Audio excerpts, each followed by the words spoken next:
que más queríamos destacar y exponer el manejo kinésico en personas con neuromuscular en las distintas etapas de la vida. Bueno, está además recordarles que todas las fotos y videos que mostramos tienen consentimiento de los pacientes. La mayoría de ellos están con rostro descubierto, pero por algunas razones prácticas, algunos que están, a rostro descubierto. Esta diapositiva yo creo que no tengo nada mucho que explicar porque la hemos visto creo que al menos 6 veces en estos 2 días. Pero es la diapositiva probablemente que a todos nos hizo el cambio de mentalidad con respecto a que nos traía el desafío de enfrentarnos a estos pacientes que, si estaban dentro de esta ventana, tenían una alternativa futura que era completamente incierta, y todo lo que pudiera pasar de aquí en adelante a los que ya venían en la fase de descenso era el real desafío inicialmente. Por lo tanto, ¿a qué nos enfrentamos cuando hablamos de enfermedades neuromusculares? Sin importar el origen de dónde venga la afectación, sabemos que la vía final común de esto es la debilidad muscular, ya sea por trastornos de la conectividad, por trastornos propios del músculo o por trastornos de la conducción. El principal síntoma que vamos a ver es la debilidad muscular, pero no podemos olvidar que vamos a tener algunos de estos trastornos que además tienen alteraciones de la sensibilidad, que van a tener atrofia muscular y también algo que inicialmente no es característica de todas, pero que en algún momento la mayoría de ellas lo desarrollan, que son las contracturas articulares. Y toda esta manifestación de síntomas la vamos a ver expresada en algunos gestos funcionales, que es la movilidad reducida, más global en los pacientes que tienen compromiso más axial y proximal, y más distal en los que tienen patologías más neuropáticas. La falta de enderezamiento, que para nosotros, si no el concepto no es familiar para los que no son kinesiólogos, es esto de ponernos en contra de la gravedad en 4 patas, bípedo, o sea, despegarnos del piso. Las asimetrías y estos vicios posturales que pueden ser el primer indicio de un desarrollo asimétrico o de la propia debilidad, y las alteraciones de la alineación, que yo creo que es una de las complicaciones más llamativas y que hoy día en la mañana conversamos abundantemente de ella. Bueno, esto es la evolución de un paciente que seguimos con el equipo de MEDS durante varios años, un chico con atrofia espinal, y como ustedes ven, la evolución acá aplica también un poco lo que hablaban delante los doctores, el efecto de aprendizaje que ocurre en Duchenne también nos pasa un poco en las escalas de desarrollo funcional, y en los primeros años de vida, entre los 3 y los 5 años hay aprendizaje, entonces puede pasar esto de que de repente un niño se pega un salto y es porque aprendió a hacer cierto hito, pero la evolución de alguien que conocemos a los 2 años y medio casi, donde ya tenía mucho compromiso un chico con AME2, vemos que tiene un compromiso bien estable, considerando que la evolución conocida era hacia el descenso, y que recibe terapia farmacológica a los 7 años y donde ya donde la mayor ventana de crecimiento entre los 3 y los 8 años, sabíamos que el curso natural iba a seguir hacia el descenso. Y nos sorprendimos al ver que este chico que estaba creciendo en tamaño tenía un desarrollo estable, y esto nos habla un poco de algo que me gustaría introducirles, que una persona que está creciendo y que no tiene ninguna deficiencia en su desarrollo genético muscular, este músculo crece a la misma velocidad y proporción que el segmento, que el hueso. Pero en un paciente que está recibiendo terapia y que tiene una alteración inicial, ese músculo no crece a la misma velocidad. Por lo tanto, el solo hecho de crecer es una desventaja y por lo tanto mantener este nivel funcional es una ganancia. Y es más, algo que comentábamos el otro día, una de las cosas es estabilizarse, pero otra cosa, y que lo reportan los pacientes que son mayores y que empezaron a recibir Spinraza inicialmente, son el desplazamiento del umbral de la fatiga, que aún no tenemos herramientas capaces o validadas para poder medir eso, pero es uno de los hallazgos más grandes en los pacientes con atrofia muscular espinal, al menos en este caso, que son los que tenemos en seguimiento. ¿Qué pasa, por otro lado, cuando nos enfrentamos a pacientes que reciben la terapia más temprano? Más temprano inicialmente era cerca del año, como en este caso, y donde, como ustedes ven en la primera diapositiva, la evolución natural es a tener una caída violenta después de este punto, y donde la terapia farmacológica junto con la terapia física son capaces de revertir, no totalmente, pero ir en ascenso y enfrentarse de forma mucho más efectiva a este crecimiento del niño, y donde podemos de alguna forma ganarle a este crecimiento óseo, esquelético, y permitirle ir escalando junto en la ganancia funcional. Por lo tanto, un poco el mensaje que quería transmitirle con estas diapositivas es que el éxito de cualquier terapia farmacológica depende de que las personas de distinta edad lleguen en las mejores condiciones posibles a enfrentarse a la terapia que les va a cambiar el curso natural. Esto es algo muy antiguo, como les comentaba la Ceci, partí mi tesis de grado del 2005, donde solo objetivamos algo que sabíamos pero que no tenía datos duros todavía y que en realidad nunca publicamos, a pesar de que me presionaron con eso, que es algo una correlación muy lógica para todos nosotros hoy día, y es que las contracturas y la fuerza impactan de forma directa en el desempeño funcional. Una persona que tiene más contracturas tiene un menor desempeño funcional y una persona que tiene menos fuerza tiene un menor desempeño funcional. De hecho, en las escalas de evaluación funcional, el tener una contractura se considera como si el paciente tuviera mayor debilidad y por lo tanto no puede obtener el puntaje máximo esperado para esa prueba. Entonces, ¿por qué es importante mantener el rango articular? Y aquí vamos a pararnos todo un minuto. Tienen harto espacio, así que se pueden parar todos delante de su silla. La mayoría de nosotros, espero, mantenernos en la posición bípeda no implica ninguna demanda particular porque la proyección del centro de gravedad pasa más o menos por el centro de la rodilla y eso hace que la fuerza de reacción del piso sea igual, por lo tanto, el centro de gravedad prácticamente ni se mueve la rodilla. Pero si nosotros nos mantenemos en la posición flexión de rodilla, flexión de cadera, y si le sumáramos aún flexión de plantar, nos vamos a ver que el vector de la fuerza de gravedad pasa por delante de la cadera, por detrás de la rodilla, por delante del tobillo, entonces está empujando esas tres articulaciones hacia la flexión. Ya, es una posición simpática, pero imagínense, de hecho hay gente que entrena en esta posición. Imagínense estar entrenando y hacer además una tarea. Entonces, esto es un poco a lo que se enfrentan nuestros pacientes todo el tiempo. Pueden sentarse de vuelta. Y por lo tanto, con lo que están luchando constantemente nuestros pacientes es con llevar de vuelta esa posición lo más cerca posible a la alineación natural. Bueno, ¿cómo se ve eso en un paciente? En esta, que es una prueba de la Hammersmith, le estoy pidiendo a la paciente si puede adoptar esa posición que es como en la posición del saludo al sol del yoga, y donde si yo la descompusiera vectorialmente podemos ver que lo que yo estoy haciendo al apoyarme en las manos es trasladar el peso lo más posible hacia caudal y por lo tanto mis brazos no hacen tanta fuerza. Yo no tengo una hiperextensión de codos, pero no están en extensión completa, no estoy haciendo la mayor cantidad de fuerza y por eso puse los dos vectores en distinta magnitud. La mayor cantidad del peso va hacia abajo y un poco de peso lo reciben mis brazos. En el caso de la niña que está acá, que no logra más abajo por falta de rango, vamos a ver que no logra desplazar todo el peso, está luchando por llevar el peso hacia allá, la mayor parte está cayendo en los brazos y dejé intencionalmente la foto a rostro descubierto porque creo que es una de las cosas que nos perdemos cuando tapamos el rostro.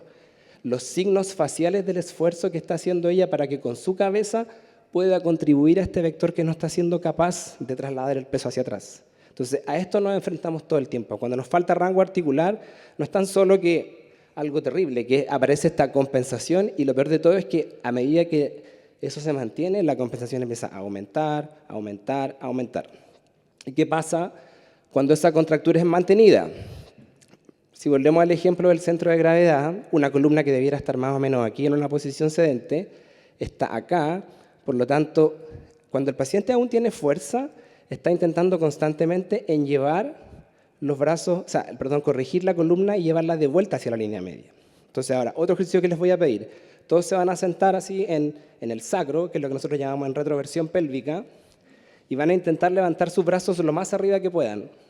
Y los brazos lo más probable es que lleguen hasta por ahí. De hecho, para completar la extensión de columna en esa posición, para elevar los brazos hasta el máximo, si ustedes solo extienden la columna, aumenta el rango. Entonces, le estamos quitando funcionalidad solo por efecto de la falta de rango. En este mismo caso, la base de sustentación, si no están familiarizados con el concepto, es todo lo que está en contacto con la superficie, que acá serían los dos glúteos. Esta niña está sentada prácticamente sobre el glúteo izquierdo, y si hiciéramos el mismo ejercicio de solo sentarnos sobre un glúteo, van a ver que en realidad están constantemente luchando con ese equilibrio, y por lo tanto, en el escenario favorable, una persona que lo hace como un ejercicio, podría levantar los dos brazos. Dicho, hagan la prueba, van a ponerse en esa posición y vean cuál es el brazo que llega más arriba. Vamos a sentar aquí. Si uno se sienta en esta posición, lo más lógico es que el brazo que está apoyado llegue más arriba. Este brazo nunca va a llegar más arriba y estamos perpetuando ese movimiento constantemente. Bueno, entonces las contracturas son esta pérdida del rango de movimiento completo debido a cambios en el tejido articular y periarticular y que tienen causas que son propias del músculo, como en el caso de las distrofias y las miopatías, pero tenemos factores extrínsecos. Uno de ellos, que es en el caso de los que no son originalmente las contracturas, parte de ellos son la posición estática. La mayoría de los pacientes que atendemos pasan muchas horas en silla de ruedas y por lo tanto una articulación se va a deformar hacia donde haya más rango articular. En el caso de la muñeca, por eso vemos esas muñecas cubitalizadas en los pacientes con AME, porque hacia radial tenemos poquito rango, hacia cubital tenemos mucho más rango, hacia inversión de tobillo tenemos mucho más rango que hacia la eversión, hacia la flexión plantar que hacia la dorsiflexión. Por lo tanto, esa posición estática, el desbalance entre los músculos agonistas y antagonistas, que por lo general son los flexores que le van ganando a los extensores, porque todas nuestras posiciones de extensión, rodillas, caderas, columna, hay un tope articular que no permite llegar más allá. Van a ser factores protectores para esa limitación. Entonces se genera este círculo vicioso donde la debilidad altera la alineación y a su vez la alteración de la alineación genera debilidad. Aparece esta compensación que al finalmente empieza a aumentar las dos hasta que el paciente pierde la función. Y pierde la función física, pero también pierde la función respiratoria, pierde la función cardíaca, porque todos los órganos están luchando por darle mayor cobertura a esta demanda. Y a pesar, o sea, sabemos que, por lo tanto, si la contractura es una limitación del rango de movimiento, la estrategia más fácil de enfrentar, y que es lo que está documentado en diferentes medios, es mantener esa movilidad. Mantenerla por medio de la movilidad pasiva, por medio del estiramiento sostenido, como son el yeso seriado, las órtesis y todos los elementos que se han asociado, pero también por la mantención de la musculatura activa, y ahí vamos a ver con Julieta algunas estrategias desde mantener activos los músculos débiles, como hasta revisiones bibliográficas que existen de que hay algunas distrofias y algunas patologías que podrían entrenar incluso un poco de fuerza con ciertas características. Bueno, el objetivo final es evitar llegar a la cirugía, pero en el caso de que tengamos alteraciones del posicionamiento, que es lo que vimos en la mañana, ese sigue siendo el objetivo principal, la alineación de ese segmento por calidad de vida y no tan solo por función. Entonces, bueno, el objetivo final que uno busca con la terapia es, ojalá esta niñita que de un año a otro evolucionó no de aquí hacia allá, que pudiéramos, más que retroceder, porque no se puede retroceder probablemente a las deformaciones óseas, sino que evitar la aparición de esta cifoescoliosis. Y, por otro lado, nuestros pacientes que son capaces de mantener una posición y que probablemente a los médicos les pasa esto y que en nuestro equipo lo hemos aprendido todos muchos, que dice, oye, se sienta. Y uno le pregunta al papá, bueno, pero ¿se sienta o se mantiene sentado? Porque una cosa es que yo lo ponga sentado y que el centro de gravedad pase por dentro de la base de sustentación y el esfuerzo puede ser mayor o menor. Pero otra cosa muy distinta es que el niño genere estrategias para pasar de una posición más baja a una posición más alta, que implica pasar su centro de gravedad que está aquí, ahora a pasarlo acá, y además desde este nivel al nivel que está por sobre la cabeza. Así que bueno, Juli les va a mostrar algunas estrategias de cómo funcionamos con eso. Bueno, hola, yo voy a, en el medio de la presentación, primero agradecer, porque es mi primera vez hablando acá, y corresponde que agradezca a la comisión organizadora y sobre todo, bueno, a mis colegas por la invitación. Es raro en el medio de una charla un agradecimiento, pero corresponde. Bueno, un poco después de este perfecto análisis de la biomecánica, que a los kines nos gusta mucho, la idea es contarles cuáles son las estrategias que tenemos para tratar de cuidar a los pacientes. En términos del manejo de las contracturas, hay 4 herramientas que podemos usar. Una es el cuidado de posiciones, posicionamiento y los cambios de posición. El otro es el uso, como se habló, de férulas de reposo en la gran mayoría de los casos. La movilidad, el ejercicio diario, y vamos a hablar un poco de la actividad física en esta población, y en los pacientes que no tienen la posibilidad de pararse solos, la bipedestación asistida diaria.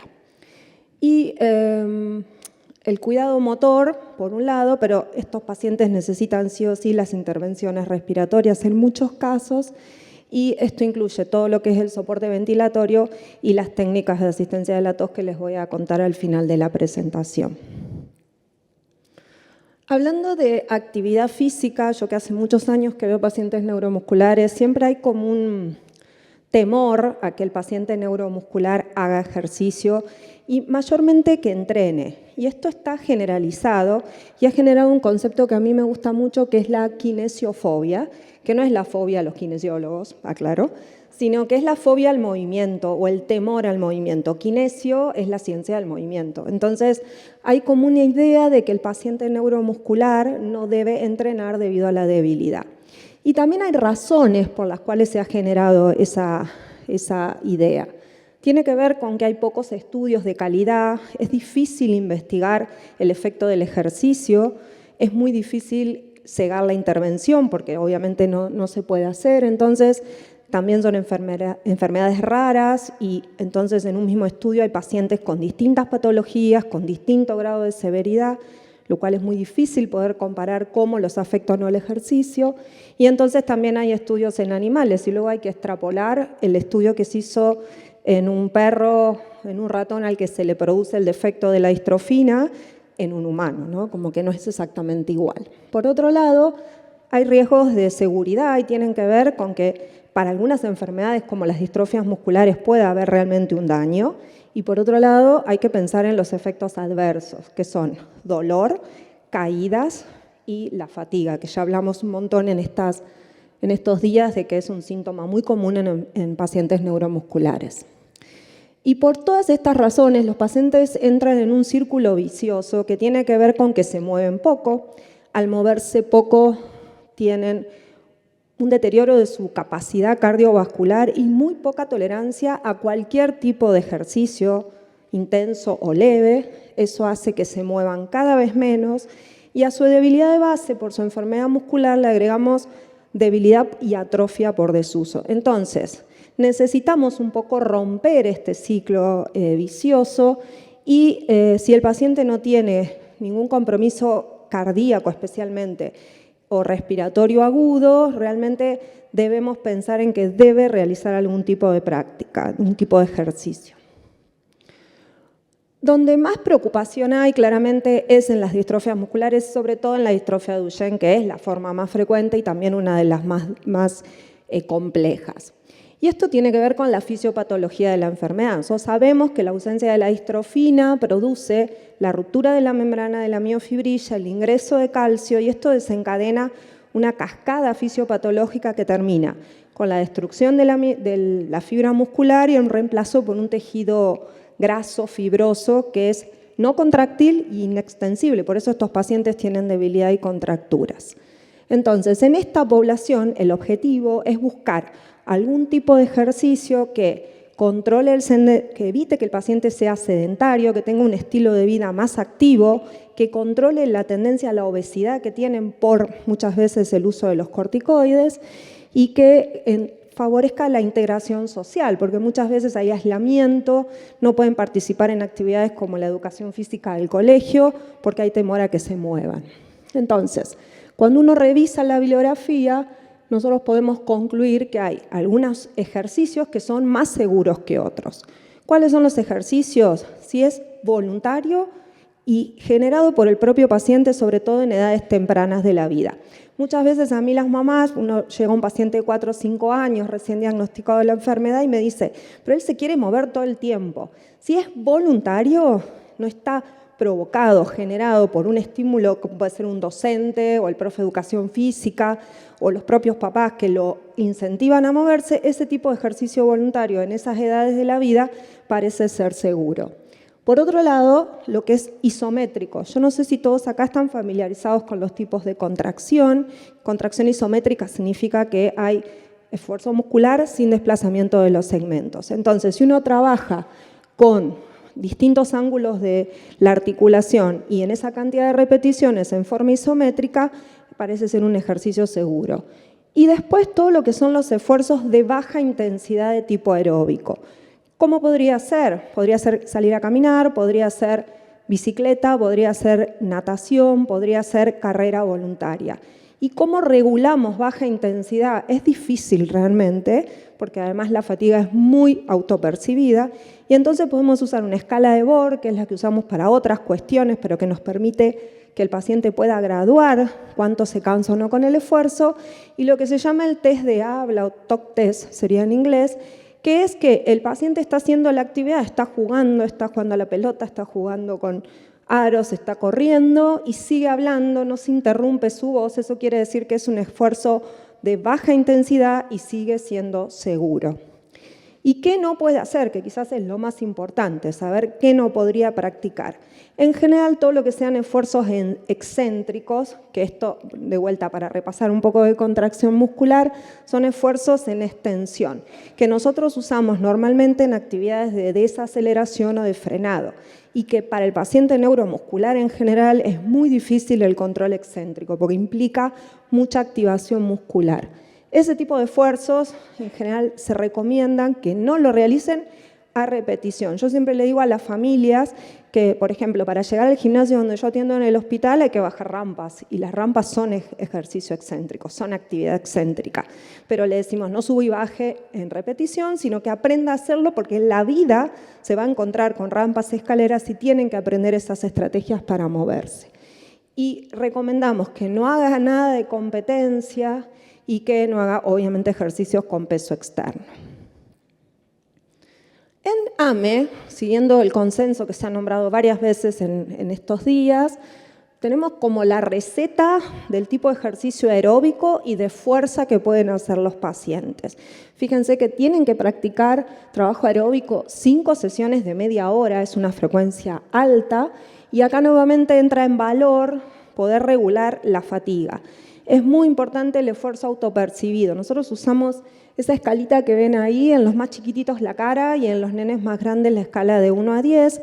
Yo muchas veces, por ejemplo, en AME3, que son los pacientes que caminan, como tomamos test de marcha, terminamos la prueba y le digo a mis pacientes, bueno, decime usando esa escala lo cansado que estás. Y en general es seguro trabajar entre 5, 6 y 7. Si uno trabaja en menos de ese valor, no está mal, pero no vamos a modificar las capacidades físicas del paciente. En términos de modificar capacidades físicas, necesitamos algún efecto del ejercicio en sí. Y yo les digo, bueno, si te cansaste 8, quiere decir que esto fue mucho para vos, y la próxima vez la actividad tiene que ser o más corta o más lenta, o con pausas de reposo, digamos. Es importante que el paciente empiece a autorreconocer su esfuerzo. Y con respecto a la fuerza, que también se debe practicar como complemento del trabajo aeróbico, acá el rol nuestro como evaluador es muy importante, porque qué tipo de ejercicios de fuerza y con qué carga puede hacer el paciente depende del estado muscular del paciente en sí mismo, de cada grupo muscular. Si el paciente tiene valores de escala MRC de 3 o menos, en general vamos a trabajar en forma isométrica, concéntrica o en un plano de gravedad eliminada sin carga externa. Y si el paciente tiene 3 o más, podemos trabajar isométrico, concéntrico o excéntrico, teniendo en cuenta esa escala, trabajar con una 60-80% de la fuerza máxima que puede levantar el paciente. El tema del entrenamiento en sí requiere algunas consideraciones. Es importante las pausas de descanso, es importante priorizar seguridad. Por ejemplo, si hay un plan de ejercicios que yo lo puedo hacer sentado o parado, en algunos pacientes es mejor trabajar en posición sentada porque se cansan menos y por cuestiones de seguridad. Y cuando vamos progresando es importante subir frecuencia y duración y por último la intensidad en términos de cuidar la parte muscular. Y para mostrarles un ejemplo, este es un paciente que se llama Gary, es un niño de 11 años, tiene una miopatía miotubular, es un paciente que, como verán, usa ortesis para pararse y caminar con un andador. En el colegio también utiliza silla de ruedas. Y es un paciente muy débil porque realmente, como típico de su miopatía, tiene mucha debilidad axial, proximal, tiene compromiso de los ojitos con oftalmoplegia y tiene muchos signos respiratorios. Es un niño que está ventilado en forma no invasiva desde los 2 años. Y les quiero mostrar el plancito de Gary de ejercicios en su hogar. Hoy vimos exoesqueleto, que me pareció espectacular, pero bueno, en mi caso el exoesqueleto queda lejos para muchas familias todavía y tenemos que pensar en estrategias, cosas en casa que permitan que el paciente pueda hacer su plan en casa o que en un consultorio estándar, pesas, tenemos casi todos, en todos lados, podamos pensar en un plancito de ejercicios. No sé si puedo pasar los videos. Ok. Este es un ejemplo, trabajando con peso, de flexores de codo. Él tiene debilidad proximal y, como verán, puede levantar carga. Miramos la calidad, no solamente que completa el rango de movimientos, sino la calidad. Entonces, él, flexores de codo, puede trabajar contra peso externo. Como tiene mucha debilidad proximal, lo que vamos a trabajar en hombros es isométrico. Ponemos brazos en posición y le pedimos que sostenga la posición. Después, cuando está parado, como esto es otro desafío, estamos trabajando estabilidad, trabajamos brazos, pero sin carga externa. Fíjense cómo no completa el rango de abducción, porque tiene mucha debilidad a nivel proximal. La parte aeróbica la cumple trabajando con una pedalera. Y él en su casa tiene pileta y en verano puede trabajar en la pileta, puede hacer marchas. Sabemos que en el agua no hay peso corporal, entonces con un flota-flota tiene la posibilidad de trabajar marcha en la pileta y, por supuesto, también movilidad. Un poco la idea de mostrarles esto es que a veces no necesitamos muchas cosas para poder armar un plan de tratamiento y que si este paciente yo pienso que por ser solo neuromuscular no podría hacer ningún tipo de actividad, me estoy perdiendo de todo esto que puede hacer y que en general no buscamos acá mejorar fuerza, sino lo que estamos tratando es de acondicionamiento muscular, de mantener lo que tiene el paciente y de adaptar el plan de ejercicios a su situación clínica actual. Bueno, y una cosa que para mí es muy importante es practicar deportes adaptados. Es difícil, por lo menos en mi país hay pocos lugares donde se pueda hacer, pero para mí esto en términos terapéuticos y de integración y socialización es muy importante. Este es un niño AME1 tratado, muy chiquitito, que ahora es un paciente sedestador, es de Rosario, allá en Argentina, y él está haciendo natación. Me contaba la mamá, lo vi justo la semana pasada, que ahora está probando crawl. O sea, para él es todo un desafío ponerse boca abajo en el agua. Y fíjense cómo ha dominado muy bien todo lo que es nadar en espalda y ahora está probando en posición boca abajo. Arriba la vemos a una niña que es una miopatía estructural. Esto es en Paraguay. Fíjense la precisión de bochas que tiene. Ella, porque tiene la fuerza suficiente, puede lanzar, pero bochas se puede practicar también con una rampa y con un asistente para los pacientes que tienen más debilidad. Y como yo soy argentina y en mi país el fútbol es religión, ¿sí? Ha crecido mucho PowerChair, ¿sí? PowerChair vino a Argentina porque hay unos papás que tienen un niño con AME2 y que querían que su hijo juegue al fútbol. Trajeron al deporte. Al principio era muy difícil conseguir las sillas, la estructura de las sillas, dónde entrenar. Y hoy en Argentina hay una liga de PowerChair. Compiten como si fuera la liga de fútbol. Hay una selección argentina. Yo tengo 3 pacientes que ahora los llamaron para empezar a entrenar en el CENAR, que es el Centro Nacional de Alto Rendimiento en Buenos Aires. Y fueron al Mundial y les fue muy bien, salieron cuartos. Este niño que yo les cuento, que empezó a jugar muy chiquito, es casi un Messi de PowerChair y ha tenido la oportunidad, real, es muy bueno, y ha tenido la oportunidad de jugar en otro país. O sea, ha hecho de un deporte recreativo algo que le permite casi jugar profesionalmente. Así que nada, esto está muy de... Todos mis pacientes quieren jugar a PowerChair, la verdad. Y hay muchos papás que han hecho mucho esfuerzo para armar las sillas. Todo esto es muy a pulmón, pero no se requiere tanta estructura para armar con los soportes de las sillas y poder practicar.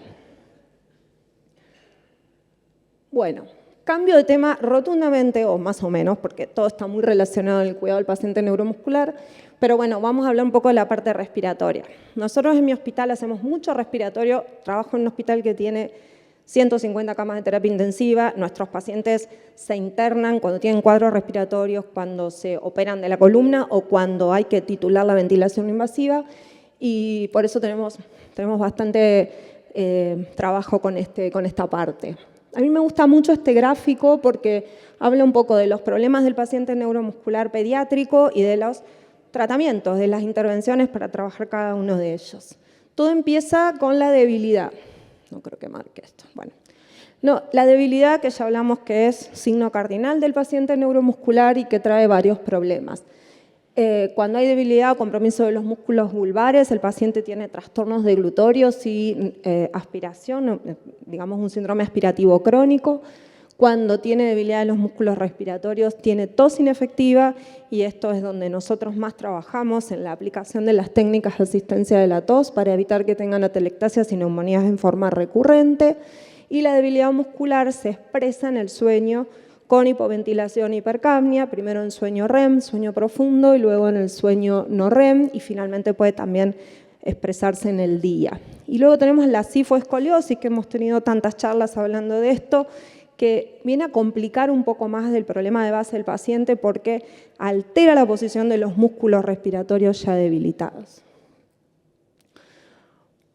A mí me gusta siempre pensar que la enfermedad muscular tiene este problema. Tenemos una enfermedad crónica que tiene reagudizaciones y que la tos inefectiva es totalmente silente hasta que aparece el primer cuadro respiratorio.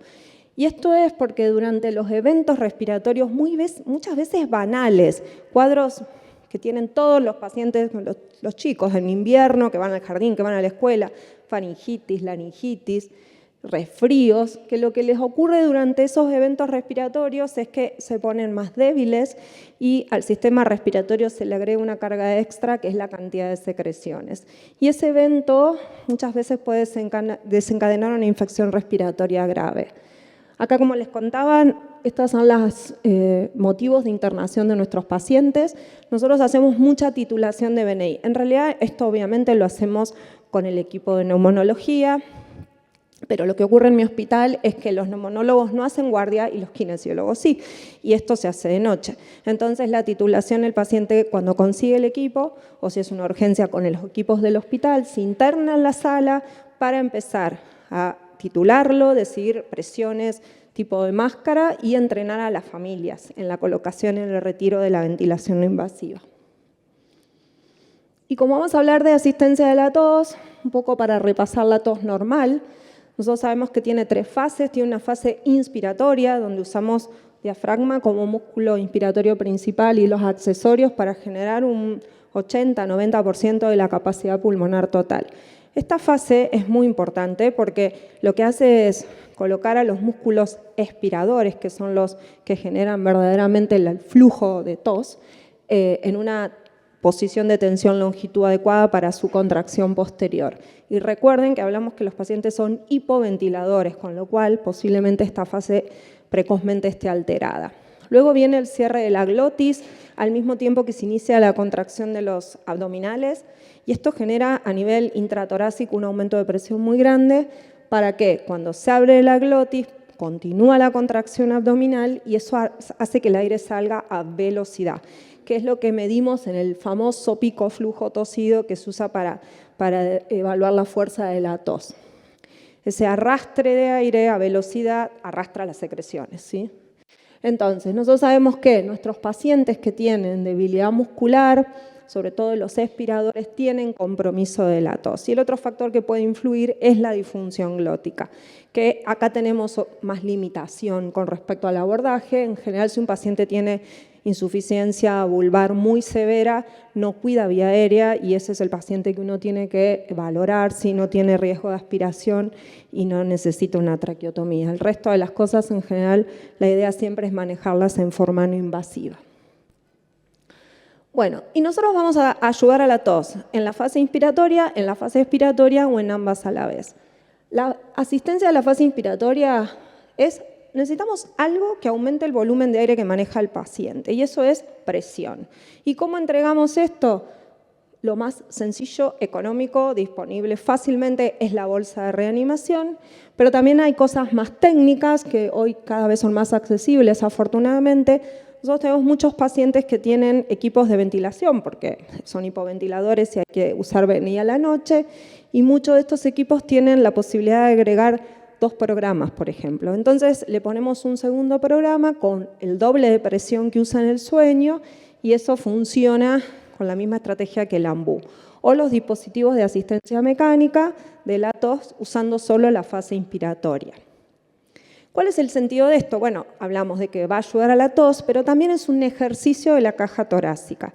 Hablamos un montón de contracturas y todos vemos cómo la rodilla se va deformando, lo podemos medir objetivamente con la goniometría.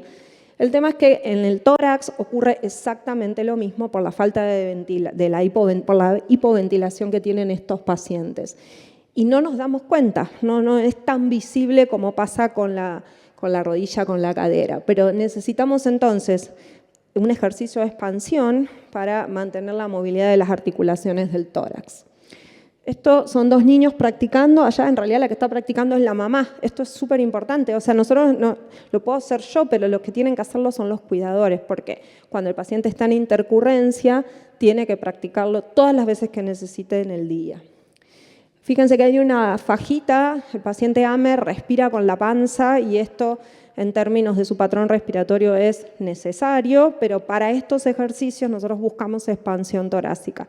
En ese paciente en particular la idea es trabajar en supino porque es la forma que mejor trabajan sus músculos respiratorios, pero con algo de restricción abdominal para facilitar la movilidad torácica. Les muestro un video, esta es un niño AME2 y su mamá le está haciendo hiperinsuflación. Solo bolseamos, acompañamos al esfuerzo inspiratorio del paciente con la bolsa AMBU. Buscamos papás expertos y son expertos con el tiempo. La verdad que lo hacen mucho mejor que nosotros y de eso se trata, justamente. Y la otra niña está haciendo la técnica que se llama air stacking. No sé, ¿conocen la técnica air stacking? Podemos hacer una técnica air stacking aquí. Lo que hacemos es, en vez de tomar aire en una sola vez, vamos a tomar tragos de aire sin largar en el medio hasta insuflación máxima. Esto es bolsear, solamente hiperinsuflar, y el air stacking en 3 tiempos es pausa. Fíjense que yo acá puedo hablar y no largué el aire, porque eso implica que tengo control de la respiración y una glotis suficiente. Estas técnicas necesitan de la competencia de la glotis, ¿sí? Este caso es una niña que ella es una AME3 que perdió la marcha y estaba en preparación para la cirugía de columna. En mi hospital, pacientes que se van a operar de columna tienen capacidad vital forzada, por espirometría de menos del 50%, se ventilan en forma preventiva, preparándolos para el postoperatorio y los entrenamos en las técnicas de asistencia de la tos por si las necesitan en el postquirúrgico. Siguiente, por favor. Yo cambio. Bueno, esta es la primera cosa que uno le enseña, porque a veces el AMBU tarda en llegar, pero el primer día que decidimos que ese paciente es candidato a entrenamiento en cuidados respiratorios o asistencia de la tos, le enseñamos la maniobra de compresión abdominal o abdominotorácica. Hay 2 formas de hacer esto, como ven ahí, comprimiendo desde el abdomen o desde el tórax. A mí personalmente me sale mejor la abdominal, por eso es la que enseño, pero algunas familias aprenden la torácica y les funciona y ahí nada, uno no interviene porque realmente es lo que a ellos les funciona en términos de mejorar la tos. Lo que vamos a hacer es comprimir en el momento que el paciente tose. Esto muchas veces lo combinamos con la asistencia inspiratoria, generamos buen volumen de aire y luego las manos asisten a la contracción abdominal. Y les muestro un video.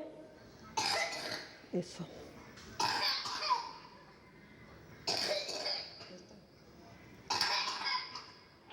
Vieron que aprieta un montón, hay que apretar un montón. La fuerza es de una maniobra de Heimlich, casi. Y si uno escucha a este niño, no parece un paciente neuromuscular tosiendo, porque en realidad esa fuerza de tos, que es el sonido es una buena guía para saber cuando uno está realmente haciendo una compresión adecuada, es porque el papá lo hace muy bien y entonces está generando picos flujos muy efectivos en términos de movilizar las secreciones que las puede expectorar, como ven ahí. Y por último, tenemos los dispositivos de asistencia mecánica de la tos. Acá supongo que hay dispositivos de asistencia mecánica de la tos, son muy caros realmente. Entonces, si uno tiene que privilegiar, hay pacientes, yo digo que nacieron para el COFACIS, porque realmente uno ve una diferencia en términos de efectividad de las maniobras. Yo creo que el paciente que más se beneficia con los dispositivos mecánicos es el paciente muy chiquito que no coopera. Hoy tenemos muchos AME1 tratados precozmente, que es muy difícil coordinar con el bolseo porque tienen frecuencias altas, lloran durante las maniobras hasta que se acostumbran, entonces el paciente chiquito se beneficia más. También el paciente que tiene un tórax muy rígido, en el otro lado sería un paciente adolescente con volúmenes muy bajos, donde es hasta con un poco de escoliosis, que es muy difícil saber verdaderamente dónde uno está comprimiendo. Y el otro paciente, que hay un par de casos así, el paciente que es cumplidor, los papás están muy bien entrenados, el paciente coopera y así todo se internó 3 veces el año pasado. Ese paciente es evidente que las técnicas, por lo menos, no están funcionando y en términos de flujo de tos, esto es mucho más efectivo. Entonces, por ahí si uno tiene que seleccionar, ese es el paciente candidato. Estos son los 2 que hay en Argentina, no sé si acá hay algún otro modelo. A nosotros lo que nos está pasando es que la mayoría de los chicos se transicionan a al Comfort Cough, porque Philips, el E70, lo está dejando de hacer. Entonces tenemos muchos que les están cambiando el dispositivo. Y les muestro un video, este es un niñito AME2, su papá le está haciendo el cough en modo automático, quiere decir que el papá lo único que hace es controlar la máscara y mirar al paciente. Fíjense cómo expande el tórax cuando va a presión positiva y cómo el tórax se comprime con la presión negativa, que lo que hace es subir las secreciones. Bueno, eso. Así que lo que hacemos con las familias es reconocer a los pacientes de riesgo, empezar el entrenamiento, primero decidir cuál es la técnica más adecuada para ese paciente, empezar a entrenarlos e insistir que esto se haga diario en casa, porque en realidad la idea es que cuando tengan el primer cuadro respiratorio sean expertos, como dije previamente, y puedan tratar de manejarlo en casa. A veces la virulencia del cuadro hace que el paciente necesite internarse igual, pero la idea es tratar de lo posible de que la mayoría de los cuadros se resuelvan en el hogar. Y por último, porque hemos hablado un montón de recomendaciones que les damos a las familias, todo esto va a funcionar en la medida que la gente cumpla en casa, digamos, que todo se haga en casa. Fíjense la frecuencia que hablamos de bipedestación, de ejercicios aeróbico, ejercicio de fuerza, cuidados respiratorios. Y hay un montón de bibliografía en pacientes crónicos que ha demostrado que la adherencia es baja en general, más o menos del 50%. Y nosotros en el hospital estamos haciendo un estudio.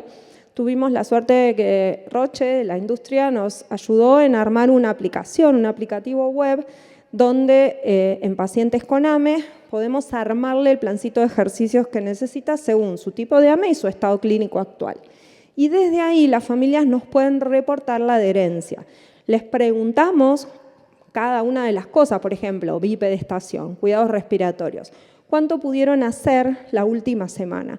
Usando una escala sencilla, que dice nunca, casi nunca, a veces, casi siempre, siempre, y que si las familias reportan nunca, casi nunca, o a veces, les pregunta por qué razones no pudieron hacerlas. Y esto lo estamos haciendo en el marco de un estudio clínico. Hicimos un primer corte que presentamos este año en el Congreso de AME en Estados Unidos, donde había 21 pacientes en ese momento que habían reportado al menos 4 informes de adherencia. Y fíjense que solo la mitad adhirió a los cuidados en el hogar. ¿Sí? Esta es la aplicación. Desde acá, desde ese botoncito que tiene como escalerita, las familias nos reportan. Y cuando preguntamos las razones, también hay mucha coincidencia con lo que dice la bibliografía. La gran mayoría de los cuidadores, en unos casos reportan los propios pacientes, en los adolescentes, dicen que les falta tiempo. Esa es la razón más sencilla, más común para no poder hacer todo lo que tienen que hacer. Y la segunda razón es me olvidé, lo cual es bastante preocupante. Y la tercera razón es otros. Y otros, en estos casos, cuando uno indaga, tiene que ver con viajes. Nosotros tenemos muchos pacientes que viajan para ir a aplicarse Spinraza o para venir a los controles al hospital o por razones de vacaciones, ¿no? Entonces, ahora que tenemos en este momento 55 pacientes con los 4 informes, la adherencia nos da aún más baja, ¿sí? incluir más pacientes, estamos en alrededor de un 49%. Y hablo de esto, me parece súper importante porque hay que pensar estrategias para mejorar esto, porque hablamos todo el tiempo de que las drogas necesitan, en pacientes con AME, de los estándares de cuidado, pero uno los puede recomendar, pero si no se cumplen en tiempo y forma, obviamente que el resultado funcional no va a ser igual. Cierro con esto, algunos mensajes finales. Yo como Kine me encanta trabajar en el equipo multidisciplinario, creo que hemos hablado un montón de veces de esto. Dimos algunas recomendaciones de cuidados para el hogar, pero cada paciente requiere un plan propio, que es dinámico, que depende de su evolución, que ahora es, afortunadamente, muchas veces para mejor, pero si no, también hay que adaptarlo a las necesidades de cada momento. La importancia de entrenar al paciente y a los cuidadores, lo que hablamos de adherencia, folletos, aplicaciones, capaz que reducir las indicaciones a cuestiones más precisas en orden de mejorar la adherencia, indagar si hay dolor y por eso no se hacen. Es decir, hay que revisar lo que indicamos en términos de mejorar la continuidad en el tratamiento. Y como se dijo muchas veces, las drogas modificadoras de la enfermedad necesitan de los estándares de cuidado y ahí somos claramente una parte muy importante. Bueno, quiero agradecer y poner la foto como pone todo el mundo de su equipo, porque yo, obviamente, estas son mis colegas, las Kine que trabajan conmigo y ahí hay parte del equipo del hospital. Somos un montón y es difícil que estemos todos y los chicos también acá. Una foto mucho más relajada que la nuestra, definitivamente. Así que muchas gracias.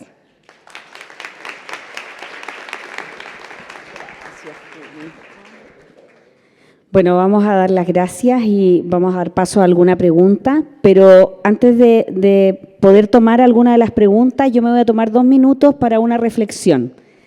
Probablemente las personas que estamos aquí sentados, hay un porcentaje importante de personas que son muy jóvenes. Y el mensaje es el siguiente: necesitamos recambio, necesitamos gente que nos apoye en regiones, en Teletón, en muchas partes, a hacer que este grupo sea un grupo potente, que este grupo de fisioterapeutas, necesitamos más fonoaudiólogos que estén inmersos en el mundo neuromuscular, las fisiatras, los neurólogos, los pediatras. Entonces la invitación es a que esto no quede solo en un simposio, es lo que yo siempre digo cuando me toca dar una charla, que ojalá el lunes o la próxima semana o el próximo primer paciente neuromuscular que ustedes vean, recuerden lo que aprendieron en estos simposios. Yo hoy día, uno siempre escucha, e imagínense nosotros cuántos años llevamos, yo acabo de entender la importancia que tiene la insuflación en la articulación costal. ¿Por qué? Porque yo me dedico más a la parte motora. Y por lo tanto, la invitación a la gente joven es a que todos los que estamos aquí tenemos la disposición de enseñar, de compartir, pero necesitamos también de ustedes hacia nosotros, que son los que realmente van a terminar viendo los pacientes. ¿Hay alguna consulta? Aquí hay una. ¿Tú? Ya.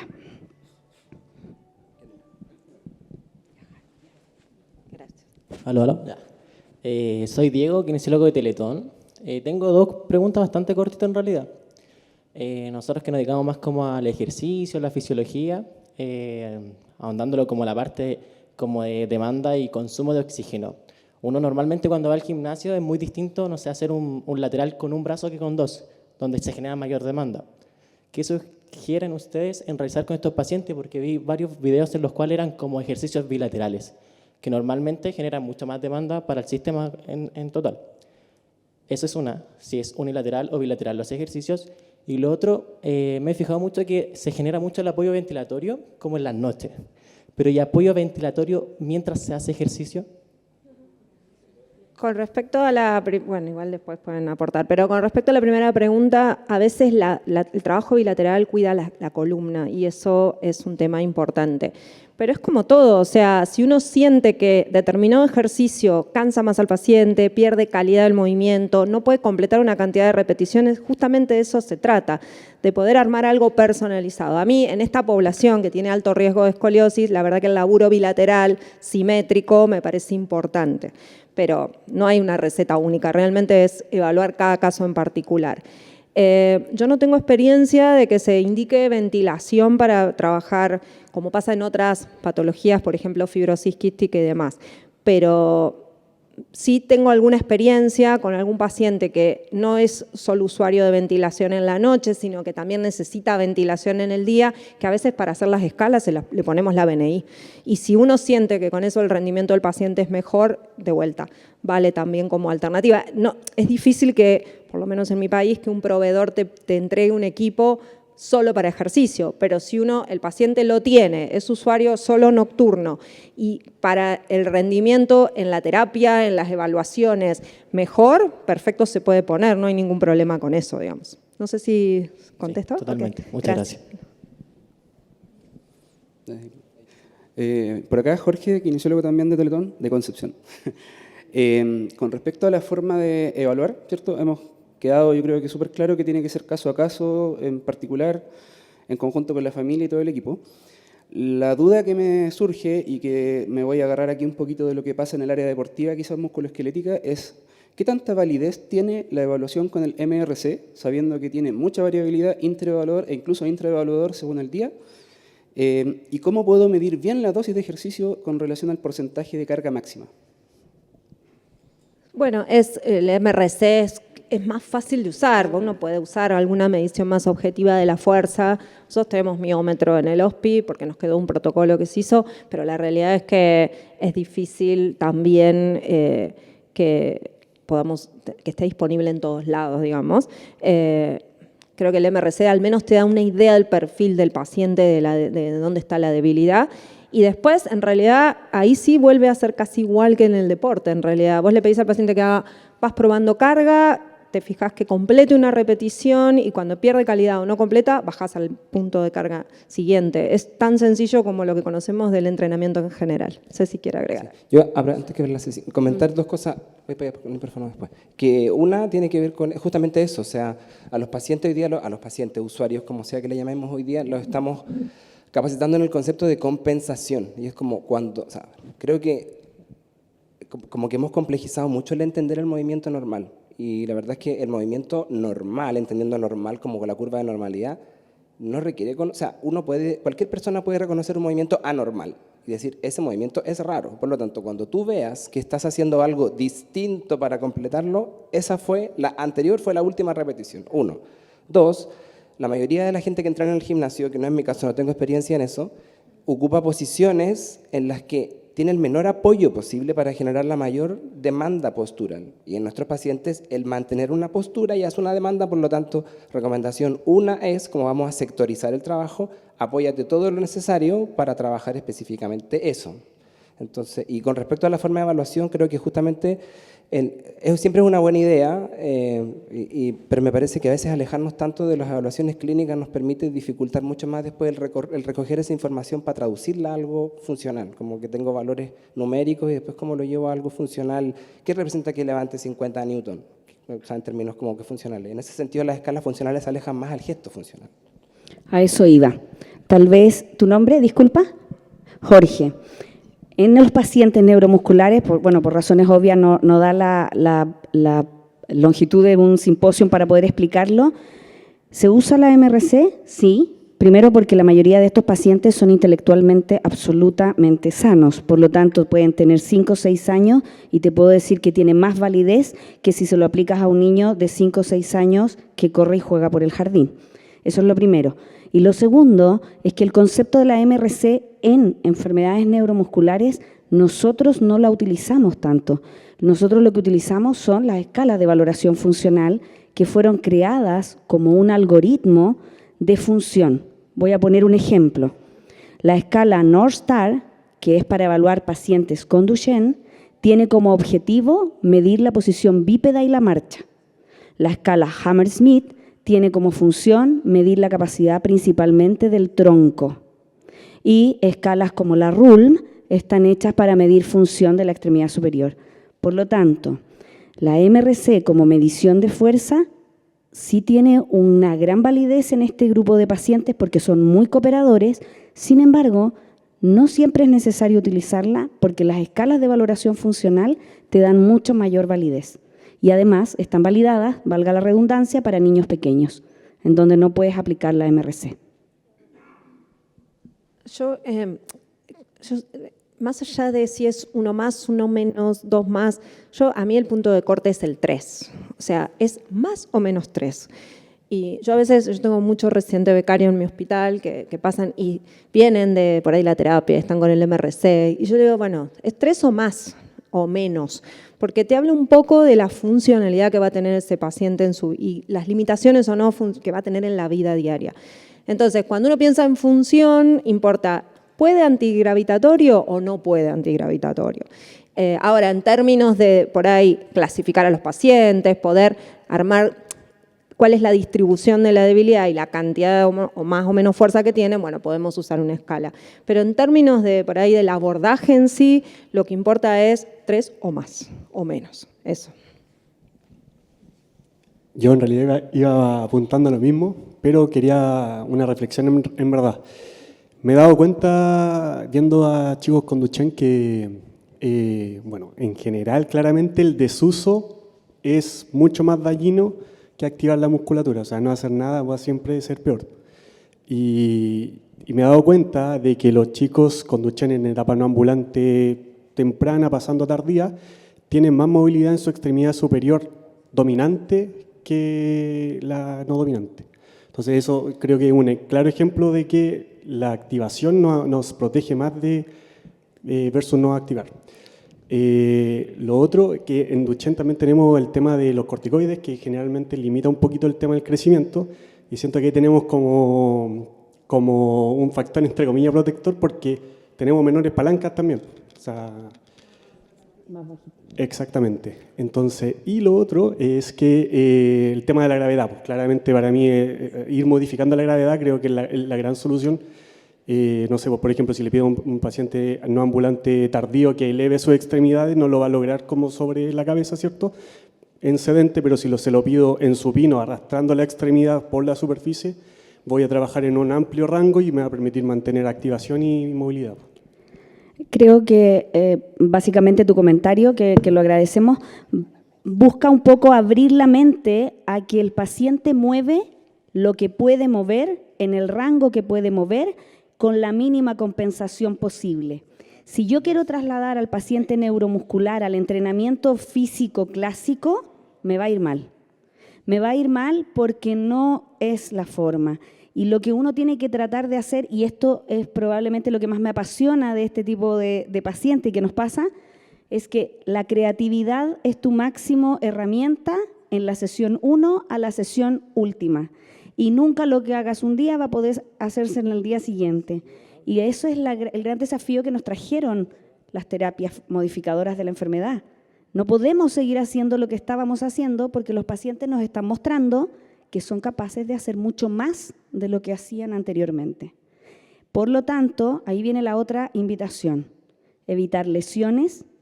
Creo que es importante decir el riesgo de fractura, ¿ya? La experiencia al momento de hacer una movilización de columna, la experiencia al momento de hacer una flexibilización de columna debe ser cuidadosa. ¿Por qué? Son pacientes osteoporóticos, son pacientes que tienen baja mineralización y por eso viene la presentación que sigue, donde debemos ser cuidadosos, ¿ya? Pero no por eso inactivos en el ejercicio. Me viene otra idea, perdón que tengo un poco de delay a veces. Me quedé pensando un poco en esto que hablamos del plan individualizado y ojo con las asimetrías. Y por ahí no tanto en Duchenne, no es tan común, pero en AME yo he visto en pacientes fuertes o débiles que mueven mucho más un lado del otro, a veces cruzado, y entonces ahí de vuelta la importancia de valorar y evaluar, ¿no? Y esto de que por ahí, si uno potencia un lado que es más fuerte respecto al otro, también facilitas también algún ajuste postural por desbalance muscular. Digo que, de vuelta, caemos un poco siempre en lo mismo, ¿no? De la importancia de evaluar y de pensar paciente por paciente. Cecilia, Ya, vamos. acá, por aquí, acá. Perdón, es que justo me estaban diciendo que estamos cortos de tiempo y que no teníamos más tiempo para preguntas, pero La hago corta. sí, escuchamos, doctor Prado. Sí, no, bueno, primero felicitaciones una vez más, el simposio espectacular, así que muchas gracias. A mí me llamó harto la atención la Julieta, que viniendo más de la kinemotora, habló bastante de lo que es respiratorio. Y cuando uno suma las dos cosas, se da cuenta que el apilamiento de tos, por ejemplo, no es otra cosa que jugar con el rango articular del tórax. Entonces, la pregunta es, ¿cómo lo lograron? Yo he visto por este lado del país que hay algunos esfuerzos en terapia de rehabilitación de ir abordando ambos ámbitos por los mismos equipos. Pero ustedes, si lo tienen logrado, danos la receta. Y lo otro que te quería preguntar, si en los pacientes, tal vez el gran desafío de todos estos pacientes es la cirugía de columna. Si has visto alguna diferencia en el intra y en el postoperatorio en pacientes con esta intervención dual, me refiero a la fisioterapia motora más la respiratoria en el resultado quirúrgico final. Lo que es cierto, hay a los kines, los que nos gusta motor, no nos gusta respiratorio, o al revés. Yo tengo la suerte, me gustan las dos cosas, y en estos pacientes encontré muy buenos candidatos para poder trabajar. La realidad es que en mi hospital se hace mucho cuidado respiratorio, entiendo que no es la realidad de lo que ocurre en todo el país, de hecho en Argentina, y muchas veces hay papás que te dicen, bueno, va al kine respiratorio, tiene kine motor y kine respiratorio. ¿El kine respiratorio qué le hace?, le preguntamos. Y volvemos a percusión, vibración, y nosotros le decimos, bueno, usted haga lo que le enseñamos en el hospital, porque para mí la terapia respiratoria de estos pacientes es la aplicación de estas técnicas de asistencia de la tos. De manera que no tengo una solución, doctor, pero entiendo que los pacientes necesitan las dos intervenciones y parte de esto es juntar equipos que tengan, si a uno no le gusta una cosa, que pueda colaborar con el otro, y nosotros creemos que lo tienen que hacer los papás. Con respecto a la pregunta de la columna, no sé si por ahí la entendí bien, pero postoperatorio, los pacientes con respecto a volumen pulmonar y capacidad vital forzada están peor, diría. Les baja la capacidad vital forzada en el postoperatorio. Y también eso es importante saberlo porque la cirugía busca otra cosa puntualmente, busca la alineación en el sentado, y la expectativa desde el punto de vista respiratorio no es que mejore su volumen pulmonar. No sé si apuntaba a eso la pregunta. No.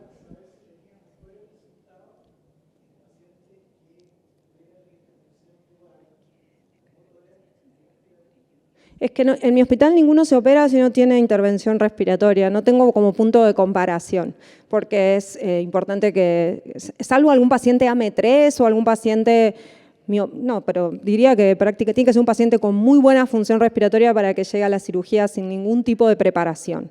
Por lo menos, al menos de las técnicas de asistencia de la tos. Así que no tengo tanta comparación en realidad. Bueno, vamos a darle las gracias a Julieta, a Giancarlo y a las preguntas que siempre enriquecen la discusión.